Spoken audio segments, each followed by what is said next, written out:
How does one do a report card at the end of a series as dramatic, as breathtaking, as brilliant, as edge of the seat as this? But you have to, because the editor says you have to. No, apart from that, it's also great fun to do. It allows you to look back and analyze and see what happens, do it a day later when you're looking like you're in a holiday mood, or well, at least off work mood, and then you can look at things a little differently. So that's how I'm doing it. I've got a team of 11, so bear with me. Let's see what I've got. First of all, I've got the two captains. So let's start with Ajinkya Rahane. What did Rahane do? Eight matches, 268 runs at 38 with 1 century. Look at those numbers and say not extraordinary. Where did the 100 come? The 100 came in the great comeback at Melbourne. And for that alone, one of the innings of the tournament, one of the series, one of the great moments of the series. So from that point of view, and the little contributions, coming in and playing a bright cameo at Brisbane, even though it's 38, given the importance of the Melbourne 100, I'm actually going 8 out of 10 for Ajinkya Rahane. As captain, he inherited a team, and the word I've used very often for it is rubble. From there on, to deliver 2 wins, one outstanding win, one a tremendous come from behind win, and the heist in Sydney. No discussion, 10. Ajinkya Rahane as captain is 10. Now let's look on the other side. Let's see what Tim Paine did. So, and we look at Tim Paine 3 ways, as batsman, keeper, and captain. Okay, as batsman, Tim Paine, 204 runs at 40.8. One very, very important innings early on in the series at 70. As a batsman, did everything that was asked of him. 7.5, maybe 8. I'll leave it with you. As a batsman, excellent. As a keeper, not quite sure. Tim Paine as a keeper, 6. Let a few go. Missed a stumping in the last test. Missed a key catch before that. 6. As a captain, now this is interesting. A lot of Australian captains always err on the side of aggression. That's what we've seen with the captains, back themselves and go ahead. We saw an old-fashioned Aussie captain in Ajinkya Rahane. Tim Paine, I think, went on the defensive too quickly. He had a team that was numerically, in terms of ability and experience, superior to the opposition, playing at home, and he lost the series after winning the first one so dramatically. I'm afraid his captain, Tim Paine, is 4. Right, now the bowlers, because the bowlers played such a big part in all this. And let's start with the Indian bowlers then. Who have I got here? Jasprit Bumrah. 3 matches, 11 wickets at 29.36. He bowled 117 overs. Was always the go-to man, often bowling a little more than he needed to, taking the new ball, coming back, bowling a second spell, bowling for long hours. And what I enjoyed more than anything else about Jasprit Bumrah, for someone who's only 15, 16 test matches old, depending on at which stage of the series you want to assess him, he emerged as the leader of the attack, standing there, putting an arm around another bowler, giving a bowler a hug, talking with them. Bumrah became one of the leader of the pace attack. I'm giving Jasprit Bumrah 8 out of 10. Okay, our next one, Ravichandran Ashwin.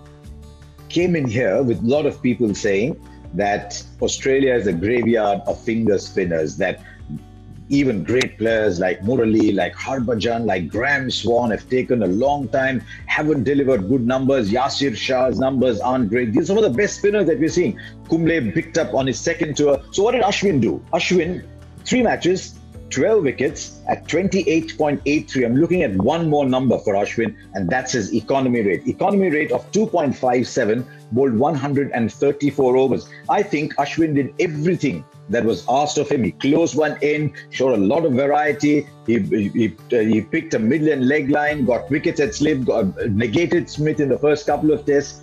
Ashwin is, I'm torn between 8 and 8.5. So give it what you will. If you want to be hard, make it 8. If you want to be a little more lenient, give it 8.5.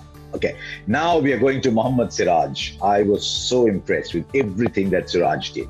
Came out of personal adversity, joined a team that was down in the dumps.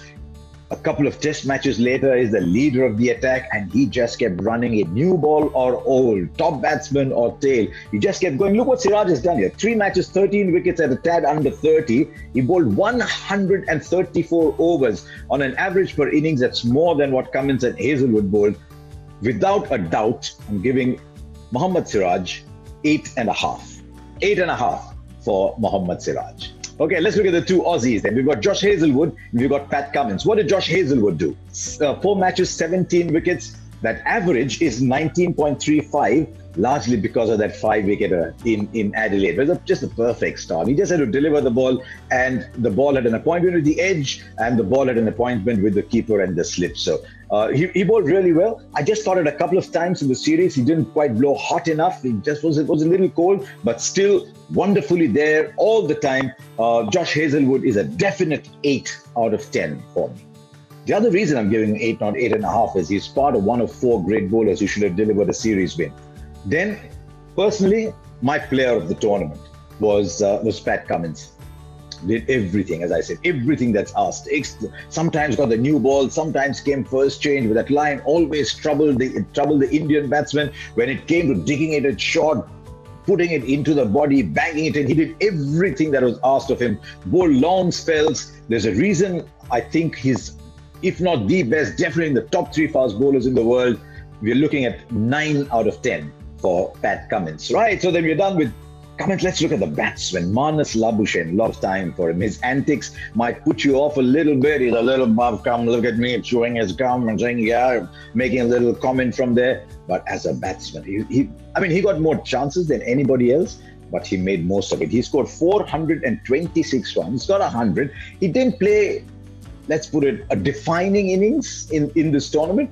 Ajinkya Rahane scored fewer runs, so played a defining innings, so did Tim Paine, but still Marnus Labuschagne looked really, really good. So I'm giving Marnus 8.5 out of 10, half a point more than the great Steve Smith. He struggled a little bit there, did Steve Smith early on. Then when he came back, he just looked magnificent. That century, then another half century. In spite of making virtually nothing in the first 2 tests, he's finished 313 at 44.7. Series as a whole, Steve Smith is 8. We've got Pujara to look at, and we've got Pant to look at. Right. What did Pujara do? 8 matches, 271 at 33.87 and a strike rate of 29. Don't even look at those numbers, because in this series, Pujara is not about numbers. Pujara is about bravery. Pujara is about standing there for India and weathering the storm, tiring out the bowlers. I think he played somewhere 900 plus deliveries. Just block, block, block. And I have no doubt in my mind that because Pujara was blocking at the other end, it allowed the Gills and the Punts and everyone else to flower. You could turn it around. Let's be completely honest. You could turn it around and say, because they were playing like that, Pujara could play his game. But it doesn't matter. I just thought Pujara played that role very well. And so I've got 8 out of 10 for Pujara. 8 out of 10 for Pujara. Okay, let's move on. What have we got now? We are going to finish with Rishabh Pant. I absolutely loved watching Rishabh Pant. That 97 in Sydney, it's supposed to be a back-to-the-wall contest. India have virtually nobody left to bat after him. There's Vihari on one leg, Ashwin without a back, and Jadeja with one hand to come. And he scores 97. And suddenly we're all thinking, hang on, can we win this? We said, he got out playing that shot. It's because he thinks like that he will occasionally get out playing that shot, but he will deliver you games as he did in Brisbane. That 89 not out. I said when he got that 97, that was better than any of the hundreds that he had scored. This 89 was better than the 97 because it was more measured. He stayed in there, picked the right balls. You could see someone has learned from Sydney, and he delivered a win that will go down as one for the ages. So I've said what I had to about Pant, the batsman. I'll dwell very briefly on Pant, the keeper, who's got some distance to go. Standing back, he was fine. Standing up, some place to go. 6 for Pant as a keeper, but as a batsman, 9 out of 10 for Rishabh Pant. There you are. I hope you liked it. You know what you must do? And I say this every time I do the report card. It is such a fun exercise to do, because if you put prejudice aside, if you put personal biases aside, your personal loves aside, look at the numbers, say what do the numbers mean, and give your own grades. It's a wonderful way to look back at any series, but definitely this one, which was the greatest